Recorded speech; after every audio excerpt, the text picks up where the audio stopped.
I am pleased to announce Dr. Daniel Thompkins from GrowMars Expanding Loop Process. You have the floor. Thank you very much, Nora. So like Nora had mentioned, I'm a doctor of plant medicine. So my day job is helping to optimize agricultural systems from all the insects, diseases, and soil problems that plants can have. And I founded GrowMars back in 2017 around some unrealized potential around bioplastic and space agriculture. And today I'm going to talk about the expanding loop process that embodies it. Background challenges in agriculture are huge, right? We have, a pretty significant landmass here on Earth, but at a certain point, you cross the boundary between optimization and having to just need more land and farm on more land. And it's something that's a real challenge moving forward as we increase Earth's population. So to highlight that, global land use for food production, we can further optimize, which often requires more inputs into those systems and more energy going into those systems to obtain a higher yield. And how can we best utilize the resources on site, on agricultural land, and maximize what plants do best while reducing the environmental impacts and reducing the amount of land that we use. On this slide here, you can see that we're basically, agriculture here at 50% is of all habitable land. And for total land mass, you can see that that's about 1/3 of all land right now is currently under agricultural production. So we're using about half of the amount of habitable land. And on the gray area is something rather interesting. Well, there's the forests, of course, that we don't want to necessarily cut all down to produce food. And there's shrubland and glaciers and barren land and ocean. And is there a way to expand agriculture, not on the next best piece of land to grow food on, but maybe actually the worst land to grow food on? And that challenge, if we can do agriculture, if we can grow in a different way on Earth, has a lot of resonance to Earth-based agriculture. That is, if we can have agriculture at a large scale in space, in really extreme, really harsh environments, it basically opens the door to new opportunities here on Earth. So, as most of you are probably following along, building in space, exciting 3D printing technology. That's what led me down this path, was learning about 3D printing back in 2016. And, NASA's and space companies are focused on, how to 3D print habitats and space infrastructure on both the Moon and Mars. And the GrowMars process greatly enables a plastic-based infrastructure to do so. Now, greenhouse technology and enabling industrial scale agriculture in space has some misconceptions around it. First, there's the context of space, which often is very dynamic and sometimes misunderstood. Just the physical aspects of it. The atmosphere is thinner, it has less convective cooling. So even though it's a low temperature environment, maybe it actually doesn't take away the heat that much from that structure. Bioplastic is also another misconception around this concept, is that not all bioplastic is biodegradable. You can have bio-derived plastic that is non-biodegradable, which in space is really useful. And then plant biology, kind of that basic equation of photosynthesis, CO2 and water, making your hydrocarbon mass, which is essentially where we derive a lot of our plastics from, right? Petroleum distillates. And those are essentially really old biomass, right? They're just a hydrocarbon source, essentially. And facing some of the challenges here on research, implementation, and life support going out into the space environment. So definitely a lot of challenges around how to put all these different pieces of the puzzle together. life support. Biology is kind of knocked around for having about 1% energy capturing efficiency. But what is often lost is that what you're doing really with biology is your manufacturing. You're not just capturing and storing energy. Plants do that to survive the night and to survive through the season. But really, what plants are really good at is biomanufacturing, hydrocarbons in particular. You can produce, of course, it's also a net oxygen production process. So you have oxygen, food, carbohydrates, protein, lipids, it's a slow and steady ladder up using passive solar radiation. And compared to inorganic approaches of life support for producing oxygen in space and scrubbing CO2, those have a fixed kind of rate. You put in so much power, you get so much out. And they also have limitations as well, as far as being prone to volatile organic compounds and such. So, supporting millions of humans in space with food, oxygen, water, and shelter requires a radically new method that relies on in situ resource materials. Whether you're sending one person or 100 people there, the needs are pretty linear. You still need X amount of food.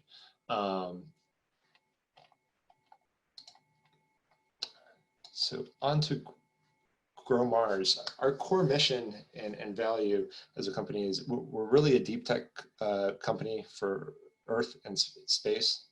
And we're working with industry-leading scientists towards an Earth-based demonstration to address premier challenges of continued human exploration in extreme environments, such as the Moon and Mars. These are, again, extreme conditions that if we can have an expansive life support system centered around agriculture and space, that's a huge take-home message for how we can grow in the future on Earth. The objectives for GrowMars are to demonstrate the power and mass needed to produce plastic. This is critical for space technology. Is how much does it weigh? How much power does it require? And then on the Earth side, also explore the carbon capture and sequestration that goes along with this process. We're providing research and technology for the unique environment of space, and we're utilizing GrowMars with best sustainable and scalable practices. Working in agriculture, there's a lot of technology, a lot of opportunities that always come up, but how well they scale is always a critical consideration. So now getting into the technicals of how this process works, how this expanding bioplastic loop works. We're going to walk through the technology team, some of the literature that we have published, 3D printing with regolith and binder, and the whole algae self-replicating biomass and greenhouse process, as well as talk a little bit about the Moon Village Association and carbon sources on the moon. So again, myself, Dr. Thompkins, plant doctor, founder here in a watermelon field in Florida. And Tony Muscatello I met in Florida as well back in 2018. He had recently retired, and it's been phenomenal working with Tony. And I always hear stories as soon as someone hears that Tony's been helping me out with this project. There's a whole bunch of Tony stories involved usually, and great mentor, and glad to have him on board. We did have a joint NASA publication in 2019 published at the Space Resources Roundtable. If you would like to learn a little bit more about how this fits in with NASA's mission, and some more detail around the technical aspects. So again, 3D printing with regolith in space. What binder are you going to use?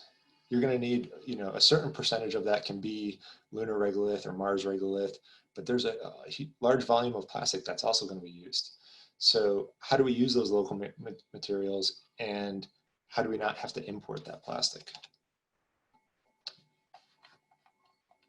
So in this slide, kind of demonstrate how we can, at a basic level, take sunlight, CO2, and water into a enclosed clear plastic structure. And the CO2 and water, again, fixed to a hydrocarbon that is net negative for carbon sequestration, so you're getting net oxygen in return. You can run that through a conversion reactor, taking that biomass and essentially the 5 and 6 carbon sugars through to a plastic, which is again just a hydrocarbon. You can do that, and there's many different approaches to doing that method. We've selected PEF as a demonstration to do a full cycle from biomass to plastic, or from biomass to plastic back to more plastic structures to grow more biomass, essentially. So the waste from the system, or the inputs here, the fertilizer inputs that most people think of as, oh, where are you going to get those from? Those aren't part of the plastic itself. So those can actually be recycled to some extent back into the system. They wouldn't be lost. There's a lot of gas phase extraction for the plastic processing.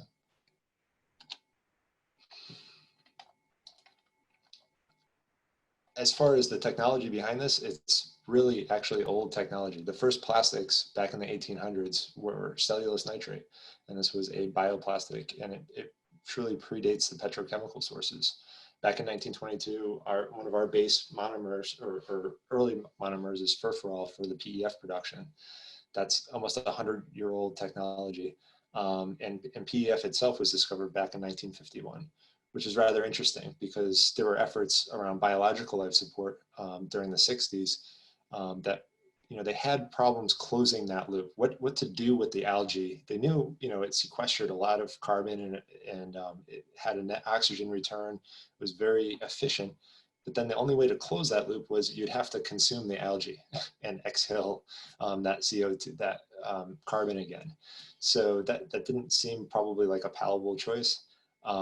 Whereas this kind of solves that part of the equation. It both utilizes the high efficiency of algal growth and puts it towards a useful building material, plastic, or an even more useful material, clear plastic, if you're trying to expand your output capacity. Here's some more about the process. I won't go into detail here. It's a relatively simple 4-step process. And what's really great about PEF is that it's about a 70% mass to mass return. So basically, it's a very high conversion rate from your biomass through to plastic. So on Mars, how does this look? We kind of worked from the process to the design. So once we realized we had a really fast rate of replication for producing plastic, really wanted to be independent of thermal constraints. So how do you do this passively? How much heating would we need for this greenhouse? Or to grow algae? And that's a rather interesting part of this is you can actually, just using the passive thermal heat on Mars, you'll have a large percentage of the day where you'll be at a temperature where photosynthesis can occur, generally above 40 degrees Fahrenheit. So now we picked this design so that it can solar track, mostly for thermal gain and for predictive light quantity. That way we can have maybe species of algae that do well under higher light intensities on one plane and lower intensities on another plane. Also, the wind that's present on Mars, we incorporated some vertical axis wind turbines for utilizing that available source as well, trying to make the system as passive and as least power centric as it needed to be. For the polar regions of the moon, the horizontal sunlight that's coming in those polar regions that kind of goes along the horizon and never sets, quote unquote, the peaks of eternal sunlight, those seem really well suited to a vertical greenhouse, with all that sideways light coming in. And in such a way, you could continuously stack these, much how they build grain bins. So it also has a application for the moon as well, and I'll get into some of those numbers later. It's just a basic kind of how it would all look. Again, very low power, very low mass system. You could potentially do a simple, being possibly less than 300 kilograms. You could do a parachute EDL to place some of this infrastructure maybe in pieces, and operate it through a semi-autonomous method, maybe possibly pre-arrival. We included a crusty power source here. And that's kind of unique because thermoelectric generators, which is the power source for Mars Curiosity rover, they have a lot of excess heat to them. So if we're using, how can we utilize that excess heat other than just a habitat? Could we use it, to keep biology alive, particularly during the nighttime? The algae or the plants don't really care, if they're out in this greenhouse environment or out in plastic during the night portion. So can you recirculate that at night to an insulated or a concentrated area, particularly around a thermoelectric generator, and utilize its waste heat?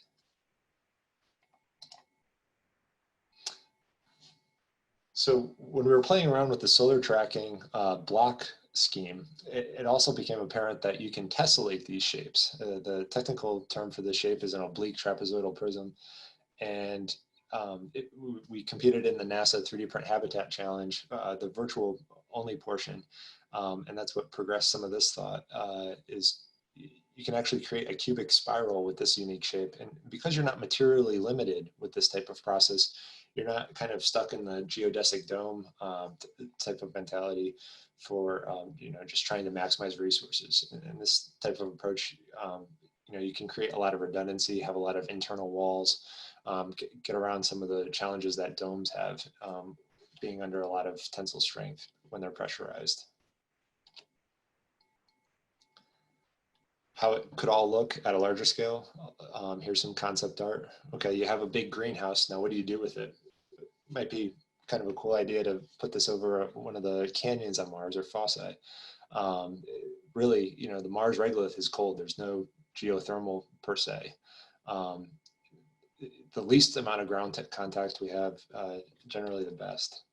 And there's some schemes around, filling this, having a lot of plastic and a lot of water can also kind of pressurize that structure as well, so that it's not under as much tensile strength. You can kind of balance the forces. And when you have a lot of water and plastic between you and deep space with a thin atmosphere, it also protects from radiation. Here's a top view of what that might look. Some concept art. And really, the optimization is not so much what we're focused on. There's so many different things we can obviously fill these greenhouses with. So we're going to update some of the art and include some of that in the future. But really just, what is the greenhouse area that you have to grow food is the main challenge that we're tackling here. And the reason why is because, for people to breathe in this chart, the people represent the amount of available oxygen, roughly given the amount of square feet of greenhouse area. And the plates, the black flat saucers, those aren't UFOs, that's how much food you can produce from that amount of area. So as you can see, we produce plenty of oxygen with this process, but the food part of the amount of greenhouse surface area is rather limited. You're talking about, only being able to feed potentially 3 people, even with a 4,000 square foot greenhouse. So really the challenge for food production, outpaces, what we can produce for oxygen. Oxygen is kind of the easier part of this equation. Really just having the amount of area to grow the food to sustain people is quite a challenge.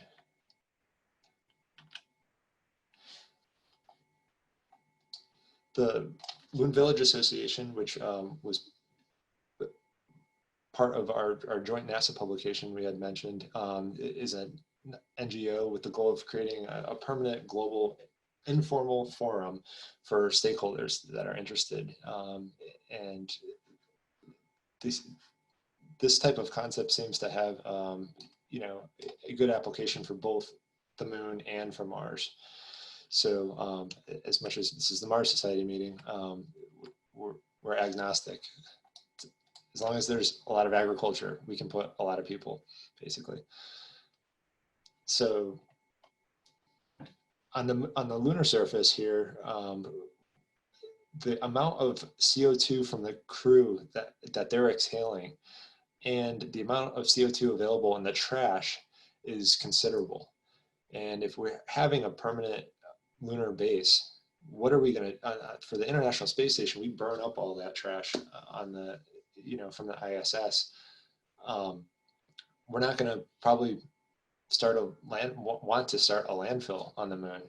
Let's utilize that carbon that's there and let's recycle it. And producing PEF plastic out of that with a 3-person crew over the course of a year, we could produce 4,000 kilograms of PEF plastic from just the waste, CO2 and trash. So literally sending food and people to the moon, you have plenty of CO2 to build with on a yearly basis. And then furthermore, you can combine that plastic with some of the lunar regolith potentially and extend it even further. So if you combined it, both the plastic with regolith on the moon, you're talking about 12,000 kilograms of essentially building material. So future opportunities. The thermal dynamics are very interesting. Here's from a paper, looks like I didn't put the source here, but if you search Mars wind chill, it's pretty much the only result that comes up from Randy O. And it shows what the Earth equivalent temperature is because of the thinner atmosphere on Mars and the reduced convective cooling. And when we were doing our greenhouse calculations and trying to figure out how much heat this would require, this was a really interesting chart that I just wanted to share with everyone. And this is the real challenge is, I think, is if you're going to do large scale or even small scale, this process has a lot of utility, small scale for de-risking certain scenarios. But either way, you know, how much heat does a greenhouse on Mars require? And, you know, does it need LEDs essentially? You know, can we get away from LEDs? Can we have, you know, maybe we need more greenhouse space because growth will be slower, but we don't need, you know, more solar panels, and we don't need more LEDs and more things that are prone to entropy. So future work, we're trying to do some more advanced thermal modeling for this. If anyone has some expertise in that, it would be great to collaborate. Milestone, jump through just some of the milestones just to kind of show our story. 2017, we have a provisional patent filed. We've done numerous NASA grant proposals and have had overall positive debriefings from those. We have chemical companies lined up to both do the lab bench kind of proof of concept and get the numbers we need to engineer a high fidelity apparatus. And the patent process is all going well. And in 2019, we have a joint NASA, we had the joint NASA publication with Rob Mueller and his team there at Kennedy Swamp Works. And I've had numerous conversations with others about this concept and fleshing out some of the details. And it looks like it would be a rather worthy endeavor to pursue. Let's see. Jump that slide. And in conclusion, GrowMars research and technology, you know, allows for quantifiable, sustainable systems.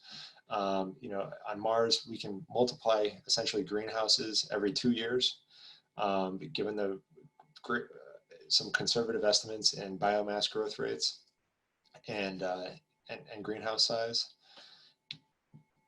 And here's kind of an open-ended question I'll leave you with as kind of a cliffhanger is, you know, using this process an initial payload of blank tons, you know, both from initial plastic that you would bring with you and this apparatus, would yield a greenhouse and habitat size the amount of Central Park in less than 30 years, using this type of compounded rate of replication in this biomass to plastic loop. And a greenhouse that size, we estimate, could feed 8,000 people. And that's a really interesting number. And I want to answer that question. And I thank you all for supporting these efforts and kind of out of the box ideas. Thank you very much. And I'll open the floor for questions. Well, Dan, I'm going to ask the obvious question first, because someone asked, how can we get involved with a project like yours? What do you need? Are there ways we can help you test, etc.? Yes. So it's kind of a big hurdle to get through to demonstration. There's a lot of trade secrets in the plastic industry. It's not materially a difficult or expensive thing to do. It's a lot of specific expertise in the plastics arena that are hard to obtain. So it's kind of a big leap to from a funding standpoint. We've had it looks like we have some good nearby funding opportunities that hopefully we'll be able to do a significant push in developing this concept. But as far as optimization, that's a huge one. The next speaker, Davy Sousa from Brazil, you know, is doing great work down there with the Habitat Marte in Brazil, and you know, looking at how to optimize these. You know, how can you do this really simply, and how can you have a greenhouse operate, you know, both from a basic level, and how do you use really simple technology to help operate that you know, do you bring a stack of, you know, Raspberry Pis and Arduinos with you when you're going to Mars, or do you have one kind of supercomputer, you know, and then what are the Earth-based implications for that? So, you know, kind of working from the process of how to make a greenhouse to, okay, how to design that greenhouse to then how to fill that greenhouse and optimize that space. That's why our next real challenges are figuring out the thermodynamics and the structural aspects of the greenhouse, so that we know what context we're working in. So we know what limitations and how we move plants around the greenhouse. So there's definitely a lot more work to be done on the optimization side. Well, you do have your email, Twitter, and Instagram information listed there. Next question, which algae species will be used to produce plastic? So our photobioreactor design is including algal species that do well under higher light conditions and under lower light conditions on the other surfaces of that plastic block. So we have a couple that are selected. You really don't want to pick algal species that produce toxic compounds, you know, from a human health perspective. So there's some food edible ones that look promising, some spirulina, but that's definitely another optimization question. Is, you know, do we do genetic engineering on these on the algae? Are there, you know, Antarctic algae species that can take freezing? There's certain ones that can you can freeze better than others, particularly for transport or storing them. So still an open-ended question, but conservatively within the algal biomass growth estimates, the amount of materials that we can build with is pretty significant. Okay, and last question, I'm going to combine several. Can you reiterate what it is you're producing for what end products? It sounds like it's more than just building material, it's just more than food. Yes, we're enabling, you know, the production of food and enabling industrial scale, large scale agriculture, you know, from a very small kind of seed system, if you will. And along that way, we're producing oxygen. The plastic is carbon negative, so we get a net oxygen return from that process. We get radiation mitigation as well. We get additional building material. We can build out supporting infrastructure.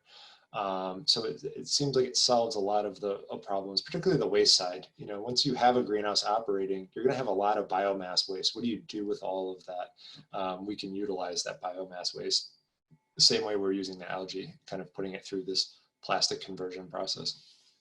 All right. Well, Daniel, thank you very much. Very interesting. Got a lot of positive comments here in the chat box. And Awesome. Thank you everyone for attending. And I am now going to end this track talk.